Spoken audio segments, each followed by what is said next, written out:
Allahu Akbar, Allahu Akbar, Allahu Akbar. La ilaha illallah, wallah. Allahu Akbar, Allahu Akbar, walillahil hamd.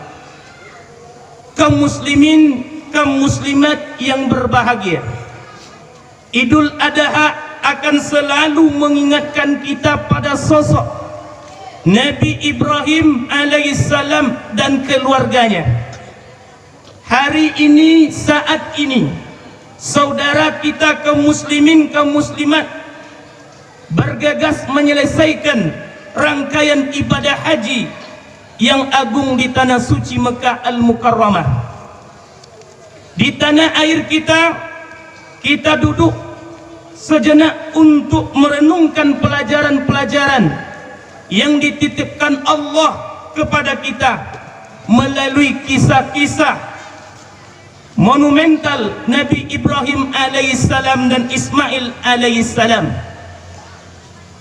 Allah mengingatkan kita, qad kanat lakum uswatun hasanah fi Ibrahim wallazina ma'ahu. Dan sungguh di dalam kepribadian Nabi Ibrahim dan orang-orang bersama Nabi Ibrahim, uswatun hasanah, terdapat suri tauladan yang baik. Sosok Nabi Ibrahim alaihissalam adalah teladan bagi seorang ayah dan seorang bunda. Apa yang kita ambil pelajaran dari kisah Nabi Ibrahim alaihissalam dan Ismail?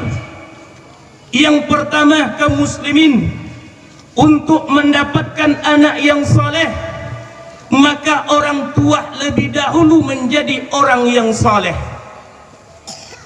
Karena siap menjadi orang tua artinya siap menjadi tauladan bagi anak-anaknya.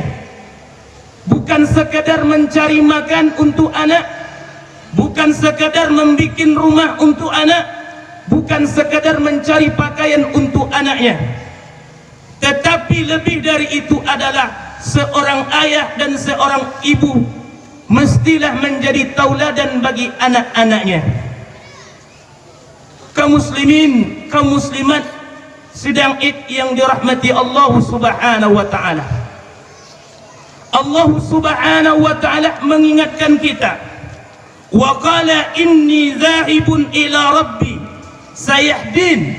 Ibrahim berkata, sesungguhnya aku pergi ke Rabbku dan dia Rabbku menunjukiku. Kaum muslimin, salat Id yang dirahmati Allah, hendaklah kita menjadi panutan, tauladan, uswah bagi anak-anak kita. Jangan kita berharap anak kita menjadi anak yang soleh sekiranya ayahnya tidak menjadi orang yang soleh. Jangan berharap anak kita membawa kita ke surganya Allah kalau sekiranya ayah dan bundanya jauh dari amalan surganya Allah Subhanahu wa ta'ala. Akhir-akhir ini banyak orang tua yang tidak bisa menjadi tauladan bagi anak-anaknya.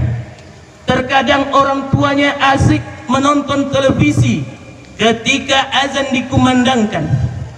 Ada juga sebagian kecil orang tua asik memain game online.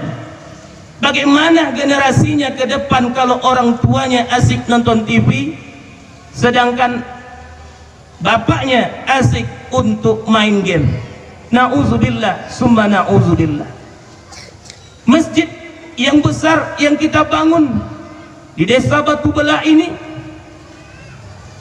masjidnya hanya besar, tapi jemaahnya besarnya kapan? Ketika salat Id dan Idul Adha. Kaum muslimin, kaum muslimat sidang Id yang dirahmati Allah Subhanahu wa ta'ala. Pelajaran yang kedua yang kita ambil dari kisah Ibrahim dan Ismail alaihissalam, Jika ingin kita memiliki anak yang saleh, jangan pernah tinggalkan doa. Jangan pernah kita tinggalkan berdoa kepada Allah untuk mendapatkan anak yang saleh.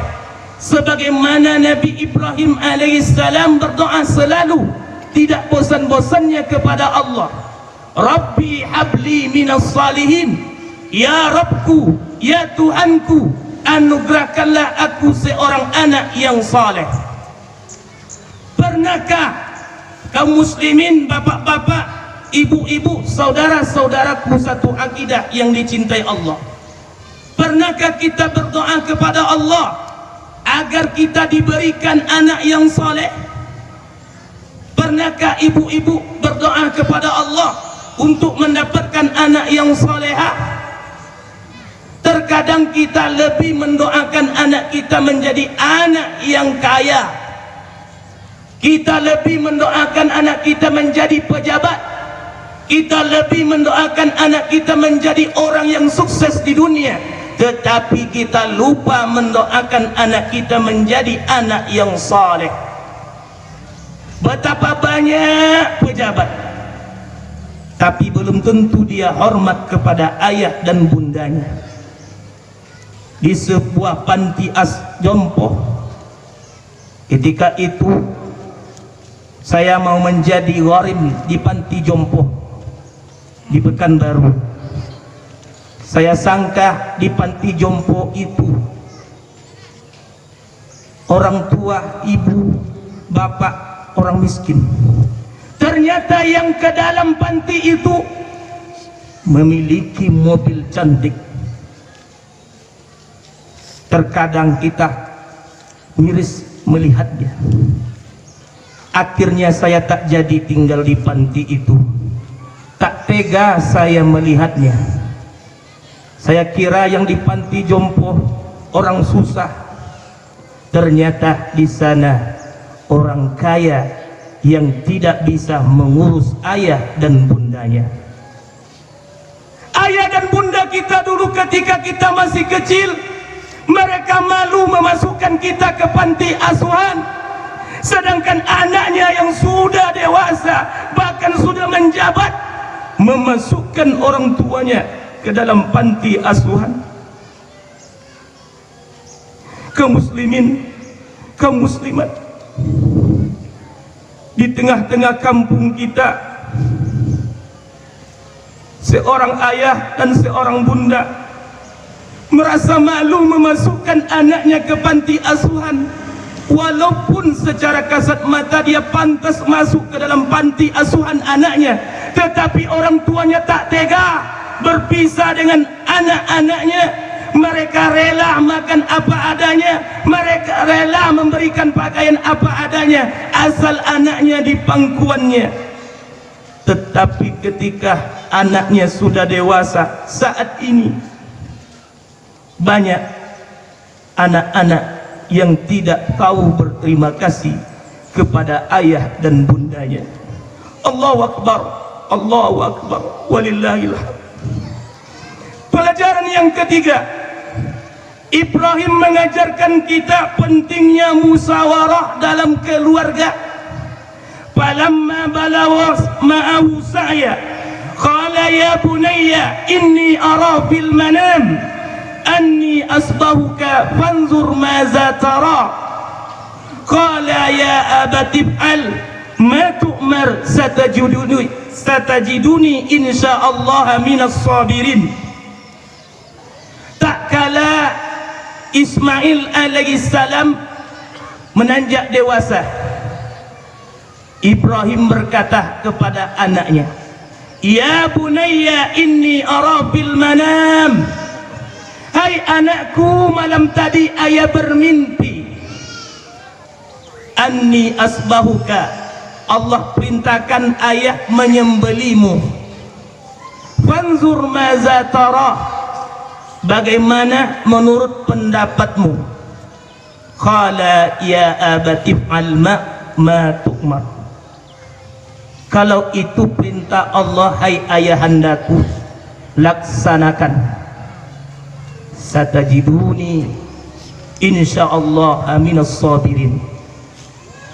Sesungguhnya engkau hai ayahandaku akan menemuiku bersama orang-orang yang sabar.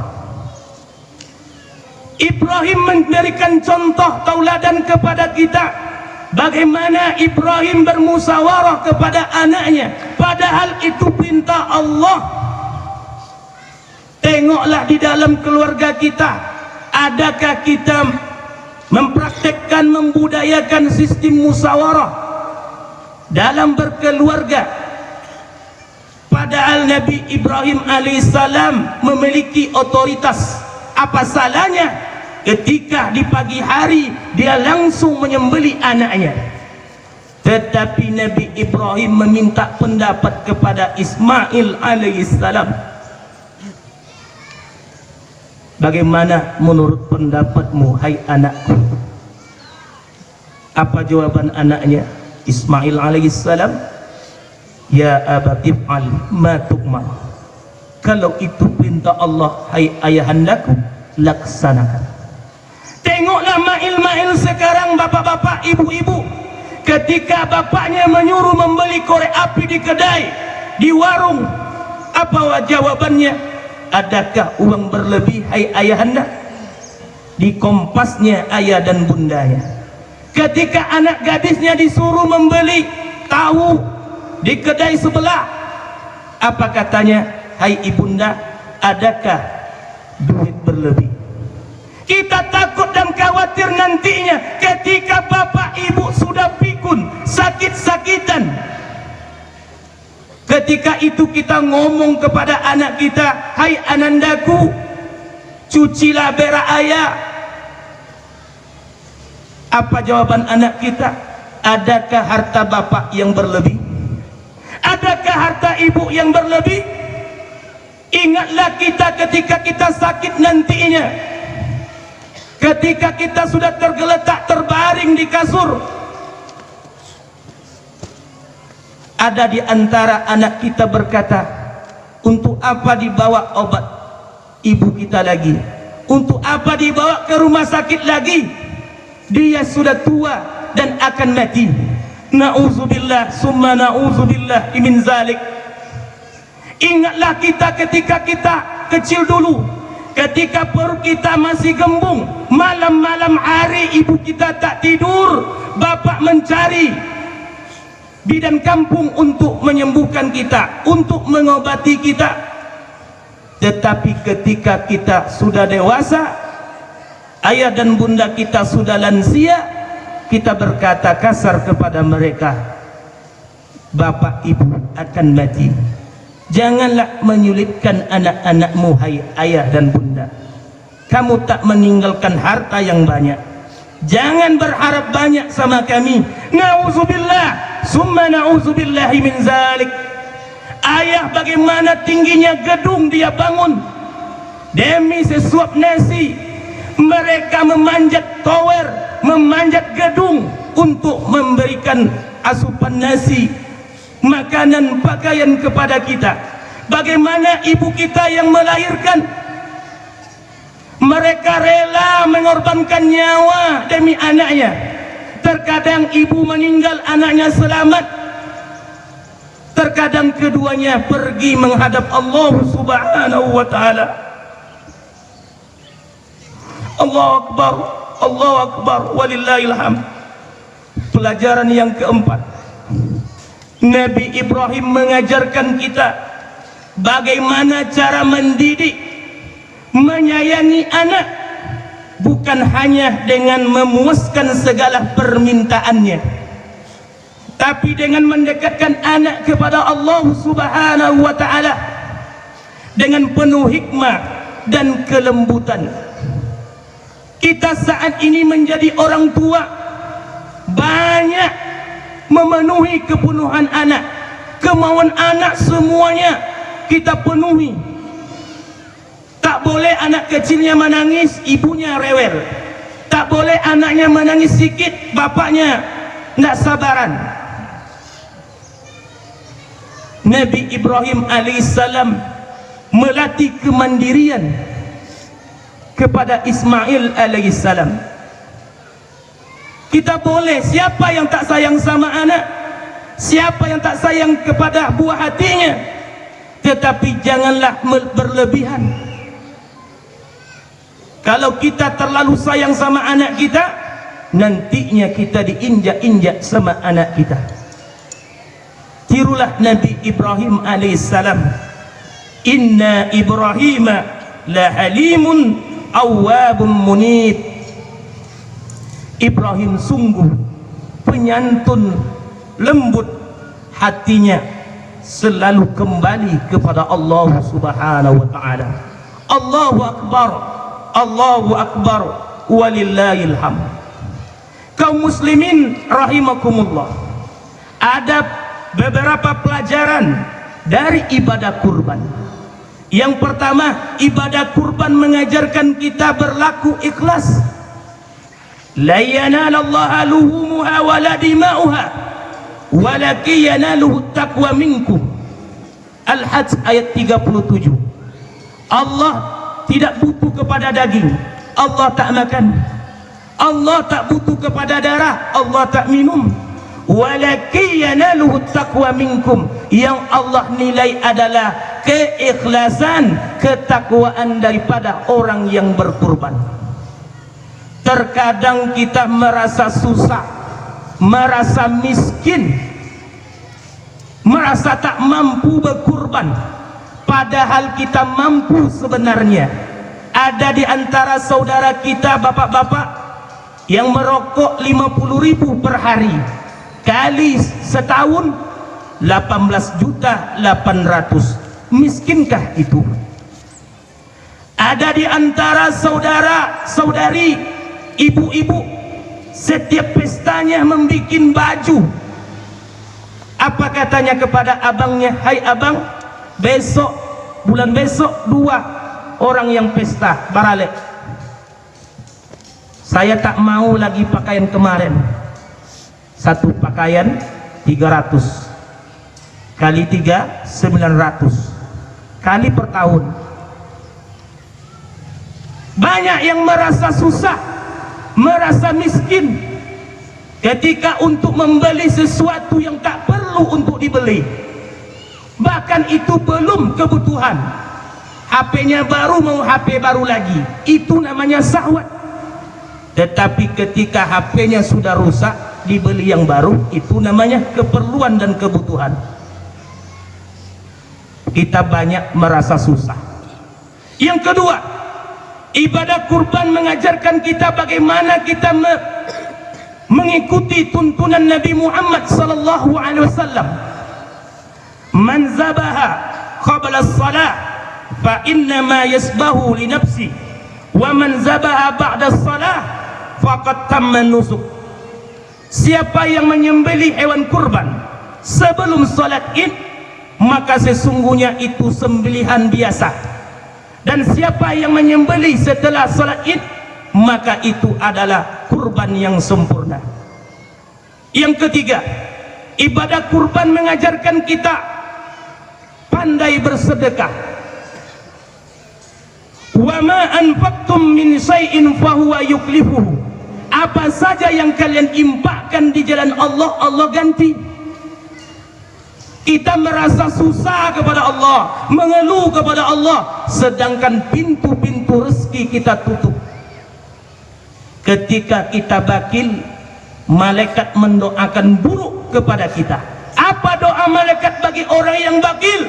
Allahumma a'ti munsikan talafa. Ya Allah, hancurkan hartanya. Bayangkanlah bapak-bapak, ibu-ibu, saudara-saudaraku sidang Id yang dirahmati Allah, ketika kita bakil, ketika kita kedekut, ketika kita kikir, Allah akan mendoakan, malaikat akan mendoakan buruk kepada kita. Allahumma a'ti munsikan talafa. Ya Allah, hancurkan hartanya. Sebaliknya, ketika bapak-bapak, ibu-ibu rajin berimpak, rajin bersedekah, rajin berbagi, apalagi masjid kita dalam pembangunan nantinya menara, Malaikat akan mendoakan kita, Allahumma a'ti munfiqan khalafa. Ya Allah, gantilah lebih baik dari apa yang dia infakkan. Terkadang kita mengeluh sama saudara kita, payah sekarang, sulit sekarang, padahal jalan-jalan untuk menggapai pintu rezeki kita tutup. Yang keempat, ibadah kurban mengajarkan kita untuk meninggalkan larangan untuk sementara waktu. Sementara waktu saja kita meninggalkan larangan, 10 hari saja tak sanggup kita untuk meninggalkannya. Na'udzubillah. Idza ra'aitum hilala Dzulhijjah wa arada ahadukum ayyudahi falyumsik an sya'rihi wa asfarihi. Rawahul Muslim. Apabila kamu melihat hilal Dzulhijjah yang berkeinginan di antara kalian untuk berkurban, falyumsik an sya'rihi wa asfarihi, janganlah ia memotong kuku, rambut dan kukunya. Hanya 10 hari kita meninggalkan larangan Allah, tak mampukah kita? Apalagi meninggalkan larangan Allah tulus zaman, sepanjang zaman, seperti berzina, mabuk-mabukan, durhaka kepada orang tua, tulus zaman. Yang kelima, ibadah kurban mengajarkan kita untuk rajin berzikir, wa yazkurusmallaha fi ayyamin ma'lumat, dan sebutlah nama-nama Allah, ingatlah Allah di hari-hari maklumat. Apa hari-hari maklumat itu adalah? Dalam tafsir At-Tabari dijelaskan ayyamin maklumat itu adalah 10 awal Dzulhijjah. Allahu Akbar, Allahu Akbar, walillahil hamd. Ibadah kurban memiliki keutamaan. Yang pertama, amalan yang paling dicintai oleh Allah. Di antara amalan-amalan yang dicintai oleh Allah, salah satunya di hari raya Idul Adha adalah berkurban. Apa kata Nabi? Ma amila ibnu Adam yauman nahri ahabba amalan ahabba ila Allah Ta'ala min iraqid dam. Tidak ada amalan anak manusia yang paling Allah cintai di hari raya Idul Adha melainkan menyembelih hewan kurban. Bayangkanlah bapak-bapak, saudara-saudaraku sidang Id yang dirahmati Allah, pemulung saja bisa dia berkurban. Kita lihat di televisi, rumahnya numpang di tanah orang, suaminya tak ada, anaknya tak ada, masih bisa dia berkurban. Walaupun mengumpulkan duit 5-6 tahun ke depan, tetapi dia bisa untuk berkurban. Malukah kita berjumpa dengan si dia, pemulung? Pemulung saja bisa dia berkurban. Kita kapan menunda-nunda? Apa kata Nabi? Man kana lahu sa'atun wa lam yudahi fala yaqrabanna musallana. Siapa yang memiliki kelebihan rezeki, mampu dia berkurban, namun enggan dia berkurban, fala yaqrabanna musallana, jangan sekali-kali ia mendekati tempat salat kami. Kalau kita mengambil pendapat Imam Abu Hanifah, jangan, tak ada gunanya salat 5 waktu. Karena Imam Abu Hanifah menafsirkan firman Allah, fasalli li rabbika wanhar, itu salat 5 waktu. Kalau salat 5 waktu hukumnya wajib, maka berkurban hukumnya wajib. Sedangkan kalau kita mengambil pendapat jumhur ulama, Imam As-Syafi'i, Imam Ahmad bin Hanbal, Imam Malik, mereka menghukumkan hukum berkurban ini adalah sunnatun muakkadah, maka percuma kita salat Idul Adha, karena mereka menafsirkan fasalli dalam ayat ini adalah salat Id. Siapa yang salat Id tidak berkurban, padahal dia mampu untuk berkurban, salat Idnya tidak bernilai. Allahu Akbar. Yang kedua, kenapa pemulung itu semangat dia berkurban? Yang kedua, mendapatkan pahala yang banyak.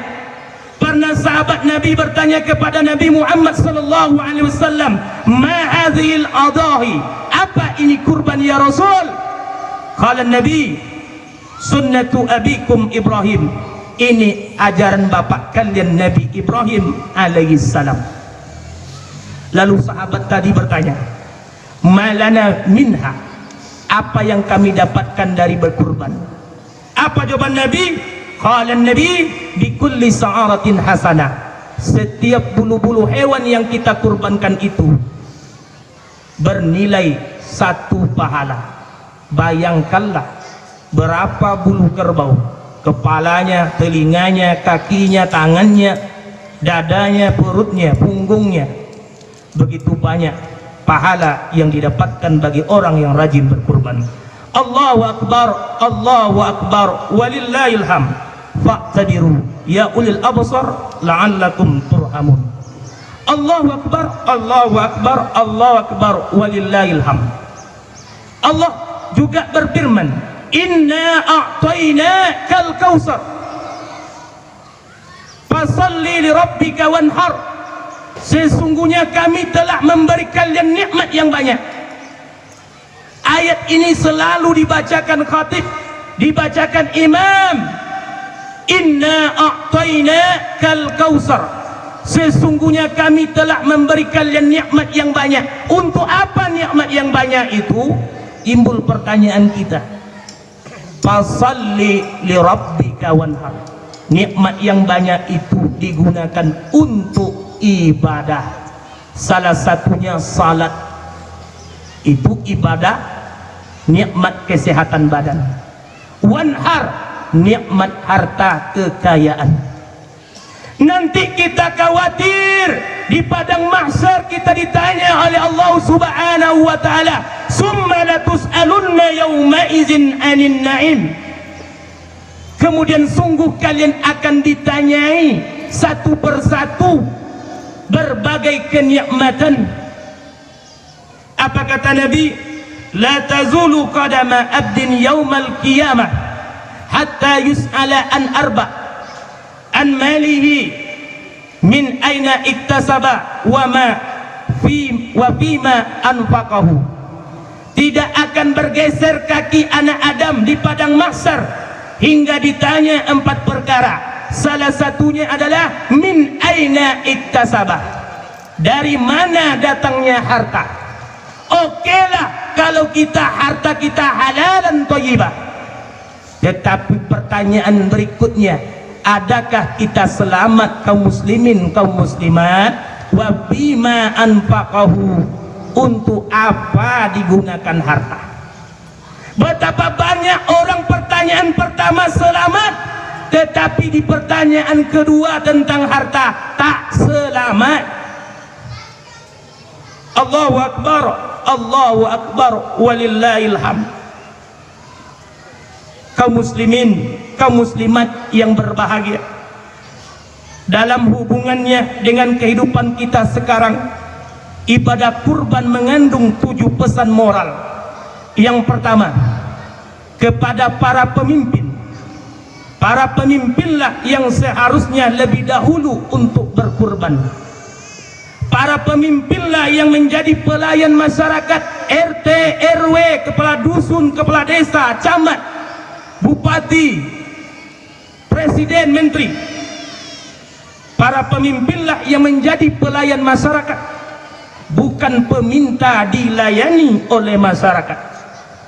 Mereka akan bermartabat di hadapan Allah dan terhormat di mata manusia. Yang kedua, kepada para penguasa, pengusaha dan pedagang, berkurbanlah dengan menyembelih sifat-sifat curang dan tidak jujur. Jadilah pedagang yang jujur, yang dapat menjadi tiang tegaknya ekonomi syariah. Ketiga, kepada aparat penegak hukum, berkurbanlah dengan menyembelih keinginan untuk memperjualbelikan hukum. Hindarilah mafia kasus, jauhilah perilaku yang mensuap menyuap. Jadilah penegak hukum yang selalu menjunjung hukum dan keadilan. Yang keempat, kepada para guru, dosen, para pendidik, ustadz ustazah, berkurbanlah dengan kesungguhan melahirkan generasi yang berotak Jerman dan berhati Mekah, lambang integrasi antara kecerdasan akal dan kecerdasan hati, antara kecerdasan dan akhlak mulia. Yang kelima, kepada orang tua, bapak-bapak, ibu-ibu, nenek-nenek, datuk-datuk, kurbankanlah waktu kita dalam mendidik anak-anak kita dengan penuh perhatian dan kasih sayang. Jangan mendidik anak di sisa-sisa waktu kita. Yang keenam, kepada anak-anak, cucu-cucu kita, jadikanlah Nabi Ismail alaihissalam sebagai teladan dalam ketaatan kepada Allah serta penghormatan kepada ayah dan bunda kita. Dan kepada semua kita kaum muslimin, kaum muslimat, kurbankanlah nikmat tidur kita di malam hari dengan salat tahajud, dan jangan lupa salat subuh berjamaah. Kurbankanlah manisnya harta kita dengan berzakat, berimpak dan bersedekah. Apa yang kita makan akan menjadi kotoran, apa yang kita pakai akan usang dan lapuk, dan sedekahlah yang kekal abadi. Kurbankanlah empuknya jabatan kita dengan melayani umat. Jadikanlah semua apa yang kita miliki sebagai sarana mendekatkan diri kepada Allah. Allahu Akbar, Allahu Akbar, Allahu Akbar, walillahil hamd. Alhamdulillah Rabbil Alamin, hamdan syakirin, hamdan na'imin, hamdan yuafi ni'mahu wa yukafi mazida. Ya Rabbana lakal hamdu kama yanbaghi li jalalika wa azimi sultanik. Allahumma ya musabbib al-asbab wa ya fati al-abwab wa ya sami al-aswat wa ya qadi al-hajat wa ya mujib ad-da'wat. Allahumma ighfir lana dhunubana wa liwalidayna warhamhuma kama rabbawnahum siwara wa lil jami'il muslimina wal muslimat wal mu'minina wal mu'minat al ahya'i wal amwat wa tabi' bainana wa bainahum bil khairat bi rahmatika ya arhamar rahimin. Allahumma ighfir lana dhunubana wa wasi' lana fi darina ووسع لنا في قريتنا ووسع لنا في بيتنا وبارك لنا فيما أعطيتنا وبارك لنا فيما رزقتنا. اللهم اكفنا بحلالك عن حرامك وأوننا بفضل أمن سواك في السماء في الأرض في يميننا في شمالنا في فوقنا في تحتنا. اللهم ارزقنا توبة نصوحا قبل الموت. اللهم حاسبنا حسابا يسيرا. اللهم يسر لنا ولا تعسر علينا في أمور الدنيا والآخرة. ربنا آتنا في الدنيا حسنة وفي الآخرة حسنة وقنا عذاب النار والحمد لله رب العالمين. السلام عليكم ورحمة الله وبركاته.